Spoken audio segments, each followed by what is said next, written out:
Good morning, friends. Welcome to Civil's Manthan.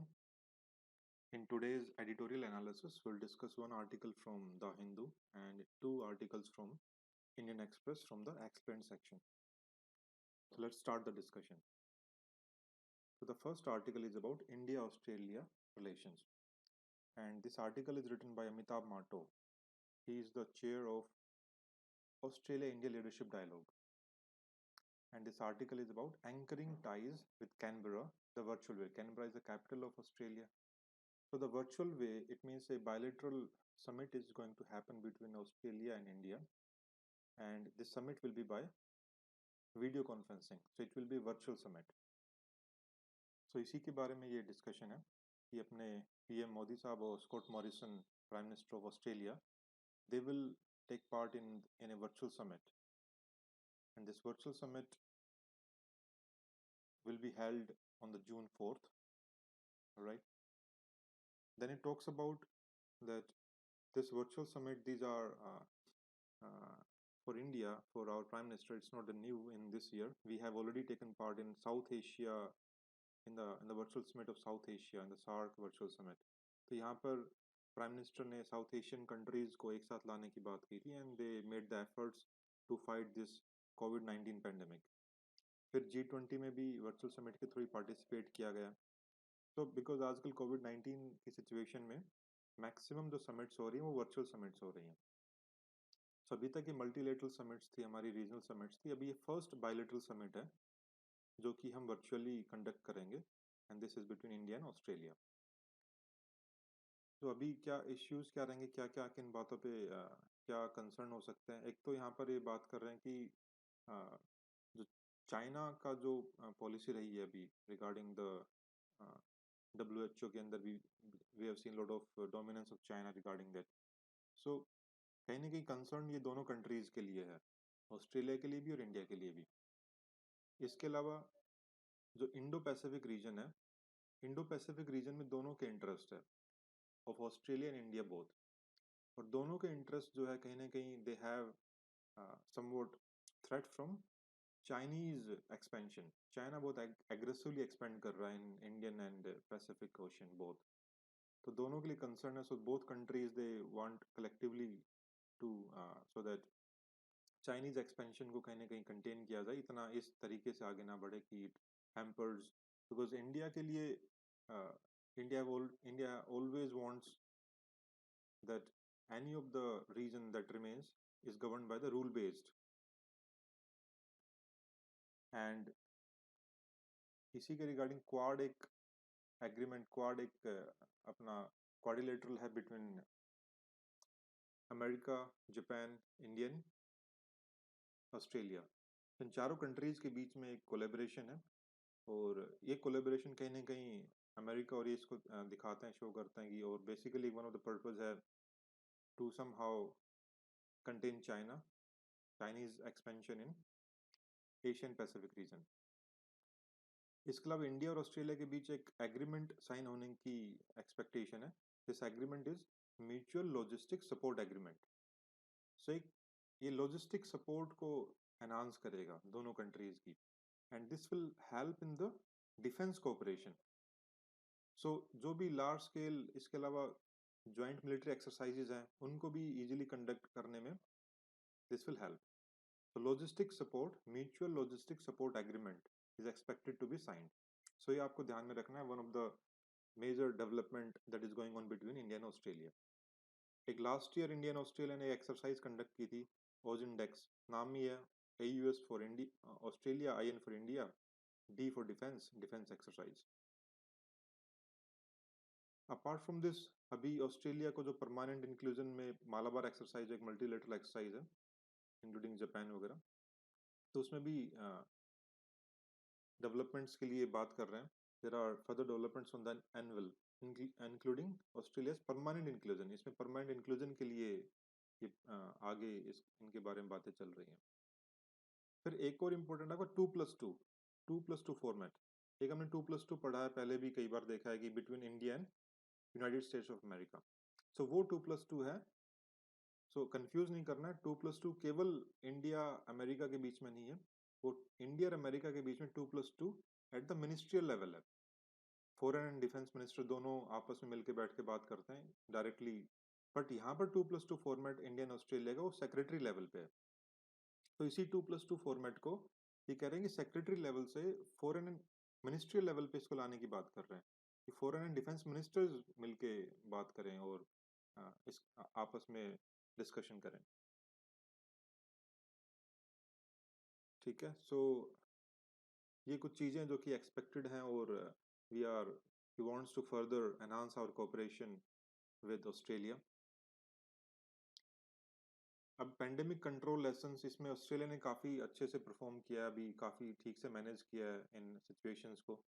तो इसको control adaptation एक तरह से बोला है ऑस्ट्रेलिया ने अपनी इस अप्रोच को, स्ट्रेटेजी को। इंडिया ऑस्ट्रेलिया से काफ़ी कुछ सीख सकता है इसके अंदर। सप्लाई चेन के अंदर हम कोलैबोरेट कर सकते हैं, इंडिया ऑस्ट्रेलिया से काफ़ी इंपॉर्टेंट लेसन्स ले सकता है टेक्नोलॉजी वगैरह regarding the supply chain. Then regarding higher education, this article says कि ऑस्ट्रेलिया की जो यूनिवर्सिटीज़ हैं they are publicly funded and they are among the top in the world. तो ये वर्ल्ड लीडर्स हैं यूनिवर्सिटीज़ में, हायर एजुकेशन में।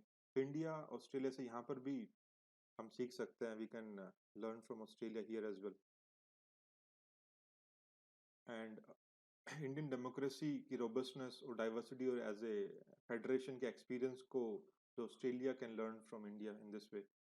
तो डिफरेंट डिफरेंट हमारे कुछ कॉम्प्लीमेंट्रीज हैं, और इसके अलावा कहाँ पर दोनों एरियाज ऑफ कोलेबोरेशन है, इन इन चीज़ों के बारे में the coming bilateral summit could be there. तो बस आपको इंपॉर्टेंट चीज़ें ध्यान में रखनी है अगर कभी डिस्कशन आता है। तो एक तो इंडो पैसिफिक में दोनों के इंटरेस्ट मैच कर रहे हैं, ठीक है। सेकेंडली क्वाड के बारे में। Thirdly mutual logistic support agreement, जो डिफेंस कोऑपरेशन को फर्दर बिल्डअप करेगा। एक्सरसाइज अब ऑजेंडेक्स हो रही है। और 2+2 फॉर्मेट जो है हमारा सेक्रेटरी लेवल पे, इसको मिनिस्ट्री लेवल पे लेके आना है। तो ये मोटी मोटी बातें हैं अब फ्रॉम दिस आर्टिकल। इसके अलावा ट्रेड के बारे में थोड़ा आपको पता होना चाहिए कि इंडिया ऑस्ट्रेलिया ट्रेड रिलेशंस कैसे हैं, राइट। तो ट्रेड, अगर हम बायलैटरल ट्रेड की बात करें, सो जो इंडिया ऑस्ट्रेलिया को जो एक्सपोर्ट करता है वो करता है अराउंड 4.5 से 5 बिलियन डॉलर के अराउंड। ठीक है, ये अराउंड, ये 2016 का डेटा। सो इसी का अराउंड ये 4.5 से 5 बिलियन डॉलर्स के around India exports to to Australia. और इंपोर्ट कितना करता है? इंपोर्ट करता है अराउंड 11 से 12 बिलियन डॉलर के अराउंड।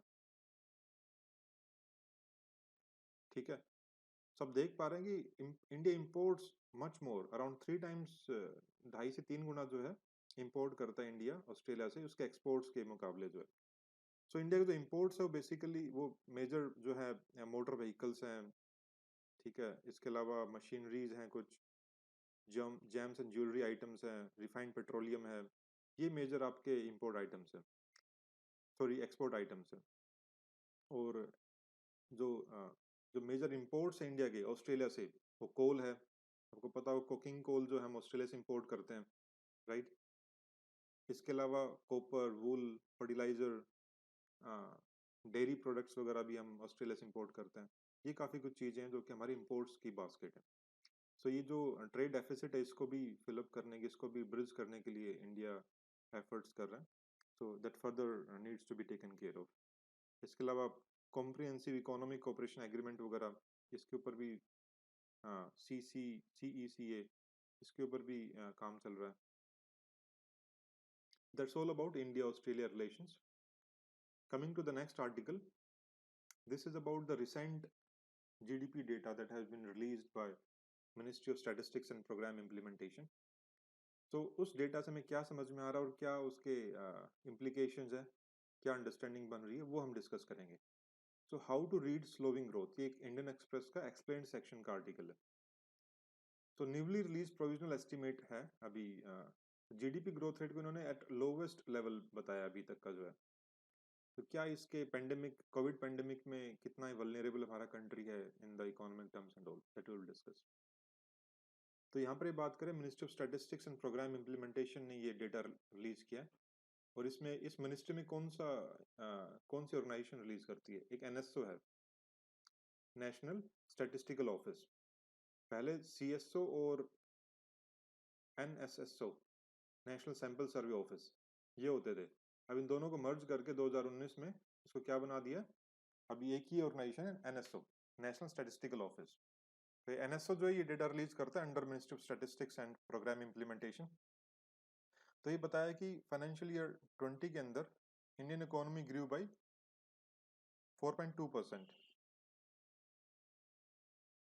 ठीक है, तो फर्स्ट रिवाइज एस्टिमेट है।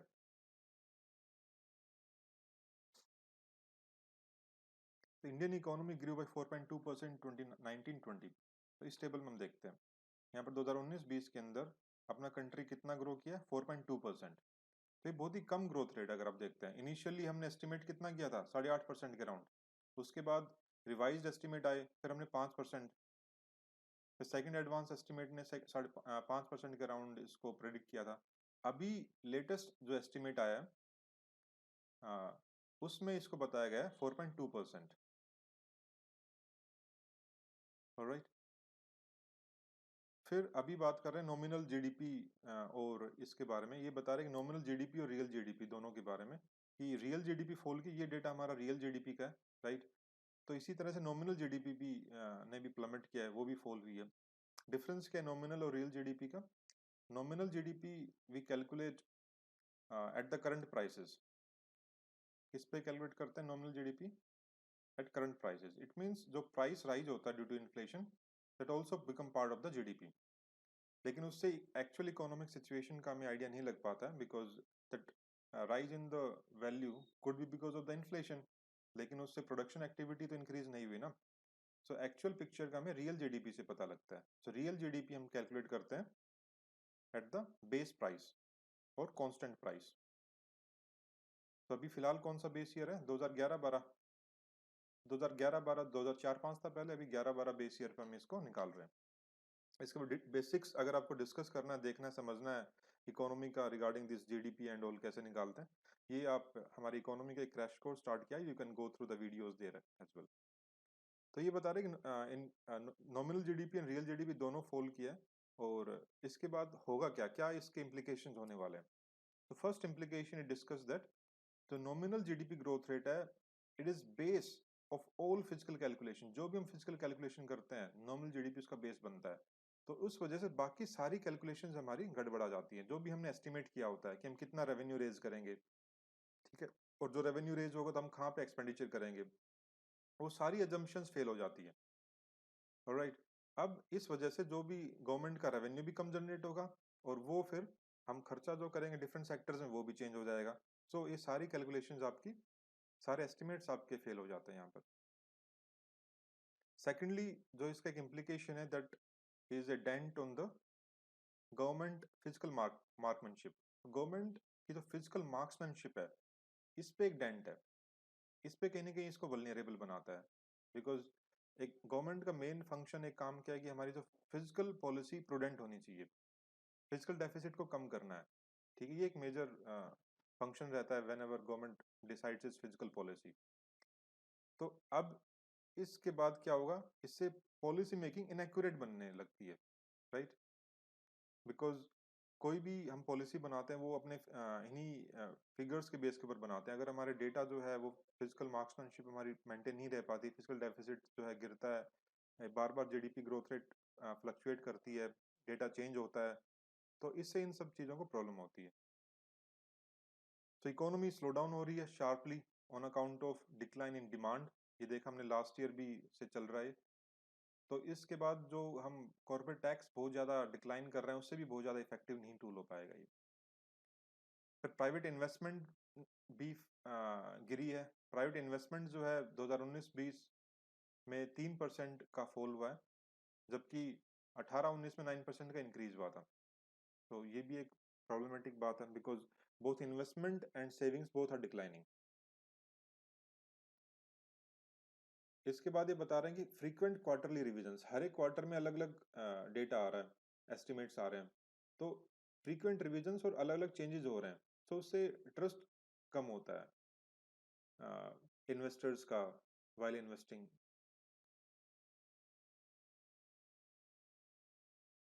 जीडीपी डेटा सीरीज हम कौन से यूज कर रहे हैं? ये 2011-12 का बेस ईयर ले रहे हैं, और कुछ साल पहले जो 15-16 के अराउंड जो है ये चेंज किया था जीडीपी डेटा सीरीज को, 14-15 के अराउंड। तो उस टाइम पे काफी आर्ग्यूमेंट्स, काफी डिबेट स्टार्ट हुआ था कि क्या एग्जैक्टली हम सही ये मेथड यूज करें, सही डेटा यूज कर रहे हैं, और that basically actually questioned the way the GDP was calculated by the government, by the CSO at that time. तो उस टाइम पे डिबेट था कि डेटा सही नहीं है, तो उसके ऊपर ही डायरेक्ट क्वेश्चंस उठने लग गए थे। तो वो अभी भी डिबेट कई बार चलती रहती है इसके रिगार्डिंग। सेकेंडली, जो हमने डिस्कस किया कि बार बार प्रोविजनल एस्टिमेट फ्लक्चुएट करते हैं, उस फ्लक्चुएट करने से भी ट्रस्ट जो है कम होता है, फेथ कम होता है हमारे जीडीपी फिगर्स में, डेटा में। इसके अलावा इन्वेस्टर्स का भी sentiments, it also hurts investor sentiment as well. यहाँ पे आप देख सकते हैं इन दिस टेबल 2। अब देखो, Q2 में फर्स्ट एडवांस एस्टिमेट जो आया था वो 4.5% का था। फिर सेकंड एडवांस एस्टिमेट आया 5.1% का, और फिर ये प्रोविजनल एस्टिमेट कितना है 4.4% का। तो पहले तो बढ़ा 4.5 से 5% सेकंड क्वार्टर के लिए, फिर ये फिर कम हो गया। तो कोई कंसिस्टेंसी नहीं है, काफी फ्लक्चुएट कर रहा है। तो कुछ डेटा आप मेंस पॉइंट ऑफ व्यू के लिए ध्यान में रख सकते हैं, कहीं ना कहीं काम आ सकते हैं आप लोगों के। इवन प्रीलिम्स में भी आजकल क्वेश्चंस पूछते हैं, ट्रेंड पूछते हैं, ईयरली ट्रेंड्स पूछते हैं, तो वहां पर भी हेल्पफुल हो सकते हैं for the understanding. Then next is about a wrapped economic structure. तो ये बता रहा है कि इंडियन इकोनॉमी के जो अनडिजायरेबल एक डिफरेंट स्ट्रक्चर एमर्ज होकर आ रही है, जो कि हम चाह कुछ रहे हैं और हो कुछ रहा होता है। अब मैन्युफैक्चरिंग को हम ग्रो करना चाह रहे हैं, manufacturing growth has to rise. क्यों? Because we have to develop the well paid jobs. हमें जॉब्स क्रिएट करनी है, और जॉब्स क्रिएट करनी है तो मैन्युफैक्चरिंग सेक्टर को हमें डेवलप करना है। हमने ऑर्गेनाइज सेक्टर के अंदर ऑर्गेनाइज्ड वेल पेड जॉब्स हमें क्रिएट करनी है, ठीक है। जबकि हम देखें कि एग्रीकल्चर एंड अलाइड सेक्टर, यहाँ पर बायोंड ग्रोथ रही है। ये देखिए यहाँ पर एग्रीकल्चर में Q4 में 5.9% की ग्रोथ है, क्वार्टर फर्स्ट में 3%, 3.5%, 3.6% एंड 5.9%। मैन्युफैक्चरिंग एंड कंस्ट्रक्शन यहाँ दोनों में contraction actually, not even the growth.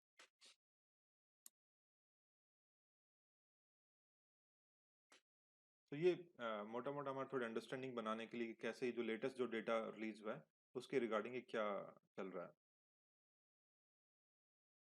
Next article is about 7.75% RBI bonds discontinued. तभी रिसेंटली आरबीआई ने 7.75% वाले सेविंग टैक्सेबल बॉन्ड्स 2018 का जो था उसको डिसकंटिन्यू कर दिया है। ये जनवरी 2018 में ये अवेलेबल कराए थे आरबीआई ने for the Indian residents and Hindu undivided family के लिए, ताकि वो इन्वेस्ट कर सकें। ये एक टैक्सेबल बॉन्ड है, इस पे जो भी रिटर्न्स आएंगे, जो भी होगा वो सब कुछ टैक्सेबल है आपका। उस पे इनकम टैक्स एक्ट 1961 के अंडर वो टैक्स लगेगा उस पे, ठीक है। तो अब ये किया गया जो हमारा बॉन्ड्स को डिसकंटिन्यू किया गया, बता रहे कि इन लाइन है with the cut in the repo rate. और रेपो रेट कट करता है आरबीआई जब भी, तो डिपॉजिट रेट भी कम होगा बैंक्स का, और स्मॉल सेविंग रेट कम करती है गवर्नमेंट, जो प्रोविडेंट फंड के अंदर और बाकी और दूसरे पीपीएफ वगैरह के अंदर। तो ये बता रहा है कि ये क्यों कट किया, क्या अब इसके बाद क्या ये डिमांड में, हाई डिमांड में था स्टार्टिंग में इनिशिएट किया गया, तो इसका मेन जो टारगेट एरिया था वो हाई नेटवर्थ इंडिविजुअल्स, जो अमीर लोग हैं, जो काफी रिच पीपल है, उनको टारगेट करने के लिए था, ताकि वो इन्वेस्ट करें। इन्वेस्ट करने के बाद उसमें रिटर्न्स आएगा उनको, तो उस पर टैक्स भी लगेगा। पहली बात तो इन्वेस्टमेंट हो रही है तो पैसा आ रहा है सरकार के पास, फिर इवन रिटर्न्स आ रहे हैं तो उस पर टैक्स भी लग रहा है। तो कोई प्रॉब्लम वाली बात नहीं थी इसमें, गवर्नमेंट को इसमें बेनिफिट ही था यहाँ पर। अब इसकी डिमांड बढ़ गई एकदम से। डिमांड क्यों बढ़ गई? डिमांड इसलिए बढ़ गई क्योंकि कोविड-19 सिचुएशन में इस टाइम पे रिटर्न्स आ नहीं रहे हैं कहीं पे। तो सबसे बड़ी प्रॉब्लम कहाँ पे है? सबसे बड़ी प्रॉब्लम सेफ्टी की है, सेफ्टी ऑफ द इन्वेस्टमेंट।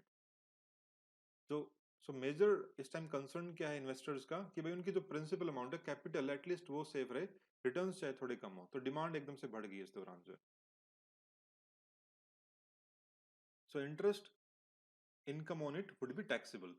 ये टैक्सेबल इंटरेस्ट है यहाँ पर। तो इसके बारे में बता रहे हैं, गवर्नमेंट ने रिसेंटली जो है आरबीआई ने जैसे कम किया रेपो रेट, 2 बार कम किया इन्होंने। 75 बेसिस पॉइंट कम किया पहले मार्च में, फिर 40 बेसिस पॉइंट रिसेंटली कम किया 22 मई को। तो 4% हमारा रेपो रेट आ गया, पहले 4.4% था। इसी तरह गवर्नमेंट ने भी स्मॉल सेविंग रेट्स कम किए पीपीएफ के ऊपर, सुकन्या समृद्धि योजना के ऊपर। तो इसी लाइन में जो है आरबीआई ने इन 7.75% बॉन्ड्स को डिसकंटिन्यू किया। तो जब भी आरबीआई ये डिक्लाइन करती है रेपो रेट वगैरह, जब भी ऐसा करते हैं, क्या इसका इफेक्ट होता है वो डेफिनेटली आप लोगों को पता है कि जब भी रेपो रेट डिक्लाइन करती है तो बैंक्स अपनी लेंडिंग रेट भी डिक्लाइन करते हैं, और उसके बाद जो है क्रेडिट ग्रोथ बढ़ जाती है। बैंक्स जो लोन देना स्टार्ट कर जाते हैं, ज़्यादा लोन्स दिए जाते हैं, because at lower rate of interest loan दिए जाएंगे तो ज़्यादा इंडस्ट्रीज और ज़्यादा लोग लोन लेंगे। तो इससे मार्केट में लिक्विडिटी बढ़ेगी, डिमांड भी बढ़ेगी इससे मार्केट इकोनॉमी में, और इकोनॉमी को एक तरह से बूस्ट करने का एक तरीका है as per by monetary policy. So that's all for today's discussion. If you have any questions, you can ask your questions on this Telegram group led by some civil servants, and we will be happy to help you out if you have any queries, any doubts. And the link of this group is and channel also given in the description box below. And if you like our video, please do subscribe our channel, press the bell icon so that you get all the updates, and share the video and spread the word. Thank you.